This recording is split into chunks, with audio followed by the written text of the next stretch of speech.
I think the amazing thing about Tony is that he has been building his legacy from the first day he stepped into the classroom, and probably far earlier than that. But his legacy is borne out through the people who then go on to have this exponential impact.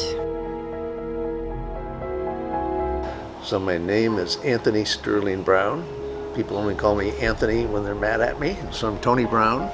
I'm 82 years old, and I was born in Buffalo, New York. I live in Durham, North Carolina. I've been in the corporate world for 20 years, graduated from Harvard Business School, had the identity of being an organizational leader, was a chief executive officer of an insurance company, chief operating officer of an investment bank, and I really realized when I was approaching my mid-40s that all I cared about was the people stuff. I didn't care about insurance. I didn't care about stocks. I didn't care. And so I did make a conscious decision to create another career for myself where people were the product before I was too old. If I'd waited another 10 years, I'd be 80 or 70. So I had that mindset, and then serendipity happened. A friend of mine, Paul Stames, asked me to give up a weekend to help him put together a business plan for a new nonprofit. And Bruce Payne happened to be there also, and Bruce was on the faculty here at Sanford, and so he opened the door for me at Sanford, and I came here to try it for one semester just to see if it would work, because I could have bought a training business, I could have done a lot of things, and my first class was magical. My name is Deb Wojcik, and I am the executive director of a small nonprofit called the Research Triangle Clean Tech Cluster. I met Tony in 1996, the fall of my senior year at Duke, and I took the class because my roommate raved about Tony and said, you can't leave Duke without taking a class with Tony. So I took the leadership development class. I consider that class with Tony to be the most formative class I took at Duke, and I had some amazing experiences throughout my time. But this was the first time that I was asked to reflect on who I was, who I wanted to be, how I would have an impact on the world, and how I would engage with others to accomplish that. And I think one of the pieces that was so important to me was just learning about the power of connection and the power of working with others to create benefits. And so that has really been a driving force throughout my career.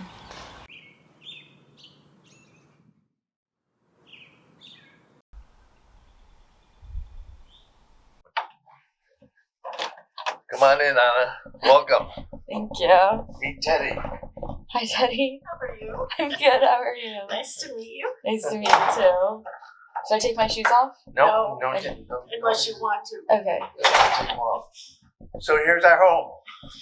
So this is where we have entertained a lot of students over the last 30 years. This is it. It's our dining room, living room, kitchen, and kitchenette. And for years I taught a class of 40 students. And what we'll do is the first day after ad drop-ins, we'll have a big brunch here. So we might have 40 people here. We can seat them all. And the whole idea on that is that if the class community is really important to our success, let's start with having a meal together. Because this is the team. These are the plates. And we got a bunch of them. And the whole idea behind the plates is you'd be amazed, you might not be amazed, but you might be amazed how much college students can eat. And the women can hold their own on this. And the key here is that if we're going to put a lot of food out, we don't want to have it to be on 2 dishes. So we bought these plates, and these are big plates, and they can load up, and then they can go back and get another round if they want. And the whole idea on that is again, as I think I said, we want to build a class community. And this is personal, and this is unusual for students in a class. And it's also bringing them into my home. and to have them understand, how Teddy and I do things together, and that this is not just a transactional kind of relationship. We're talking about something that's deeper than that. That's what we do. If you think about the word vocation, one of the things I'm interested in is people spend a lot of time thinking about careers, but they don't think about vocation. And yet vocation's a really much more important thing to be thinking about than careers, and how you discern your vocation. My teaching became my vocation because I'd come from being a people-oriented leader in businesses and investment banks, and my teaching brought this right front and center, that I'm in the human development business. These students. I don't know now, but they will become my friends. This is not a one and done course. It becomes a gateway to a lifelong relationship where we continue to develop with each other. So that's my mission. It's really about generative friendships. It's not about social friends. It's about a life spent growing together with other people, doing things that are good for the world. And so that becomes the purpose. I have a lot of good friends. 1,000. They would say it too.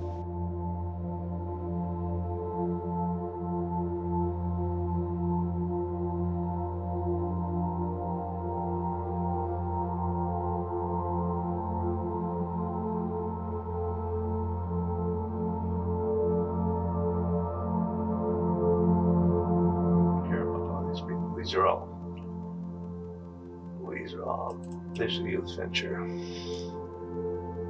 These are all good people.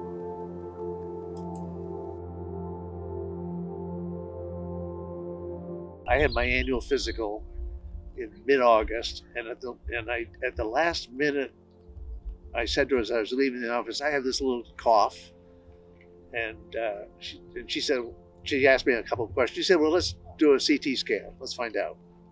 And so on the Wednesday before Labor Day, they did a CT scan, and she was checking my chest to see if I had any kind of lung issue, and they saw some things on my kidney. So then she said, well, we need now to test that right now to find out what's going on there. So the next day they did a scan of my stomach. That's a Thursday, and it showed cancer in a number of places. So then she said, now we've got to find out what the source is. And this was Friday of Labor Day weekend, and she said, you need an endoscopy. So you go in and you start scheduling, and they want it 4 months out. And we spent Friday pulling every trick we could, and scheduled it for the following Wednesday. And so then you have Monday and Labor Day. Tuesday they did an MRI of my liver. Wednesday, which is 1 week after the first CT scan, Wednesday they did an endoscopy, and that came out inoperable stage 4 cancer. Now we have to get to an oncologist, and our doctor recommended highly, again, was going to schedule it 3 weeks out. We scheduled that for that Friday. Thursday they did blood work. Friday we had our first appointment with the oncologist, and I went in there thinking that I had months to live, and she said, "You're right, but if." We liked her a lot. And my son Josh, who's a doctor, was in Europe, and he was participating in the call, and he liked her a lot. She said, but if, I think we can do some things, and you might think about 18 months. And so I left feeling great because I liked our doctor. We had a solution, and 18 months was better than 5 months. Teddy was disappointed because she had thought that I was going to be cured. And so I came out and went to Connecticut for 3 or 4 days, and then had my first chemotherapy the following Monday. And now I'm 8 months in, something like that. 8 months in.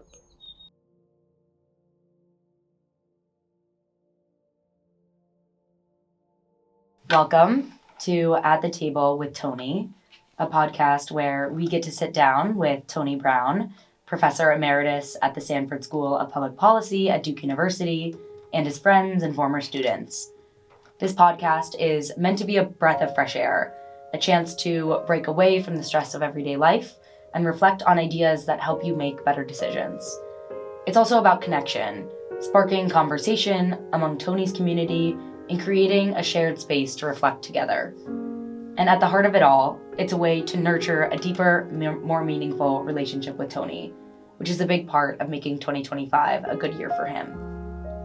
The central ideas of this podcast are rooted in 2 principles that Tony has lived by and taught in his classroom. First, from Socrates, that the unexamined life is not worth living. And second, from Tony's leadership model, that when we focus on creating benefits for others, we also strengthen our own identity, agency, and sense of purpose. My name is Penelope North. I'm the host and producer of this podcast and a senior at Duke University. And I'm excited to sit today at the table with Tony and his colleague and current Associate Vice President for Development and Alumni Engagement for Duke Kunshan University and Duke in China, Wendy Karan. Before we start, if you have listened to previous episodes, you know that Tony's facing some health challenges, and since he's shared this news with his thousands of former students and friends, he's been getting a lot of heartfelt messages, like this one. Dear Tony and Teddy, you two have touched hundreds, probably thousands of lives. You've been loved and admired throughout, but now you're taking your positive influence to an entirely new level. You're exercising an entirely new type of leadership, providing an example of the best way to handle a health challenge. Not everyone is capable of starting a business, but we will all face health setbacks. Your honest communications face the issue head on, but help the rest of us to see that we can feel gratitude no matter how difficult a situation becomes. Friends and family are a precious gift to be cherished, and all the more so when something goes wrong. You remind us to focus on the big picture rather than get mired by the details. Tony has, in the past several years, has been a different kind of friend to me. I've gone through some very rough things, and he has shared some of his own personal journey. He has shared in my journey, and he has been someone I can rely on to listen, understand, give really good advice, and help me maintain who I am and remind me of who I want to be.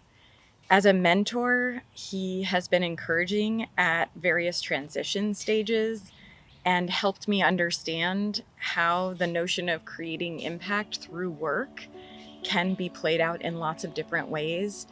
And he will forever be an amazing role model and someone I aspire to be like as a lifelong learner, someone who is continuously seeking improvement, and someone who just cares deeply about people, about his relationships, and about the way we all work together in the world.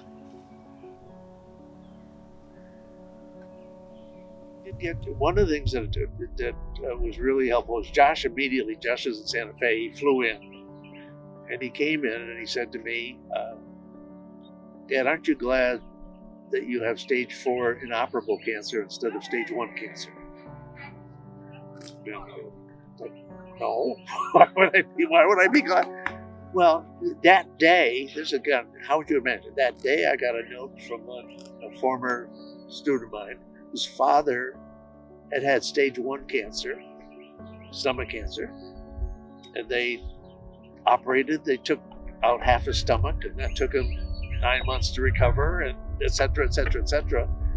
And Josh was basically saying, he said, I was 81 at the time. He said, you're 81. Is that the way do you want to do that kind of thing? Do you want to give up the next 2 years in order to possibly extend your life 2 years at the end? And the answer is no. I don't. My life's been great. And he said, you might have a heart attack. I mean, you can't just isolate this. So, so he said, you seem to have lived the life that you wanted to live. And be grateful for it, is what he's really saying.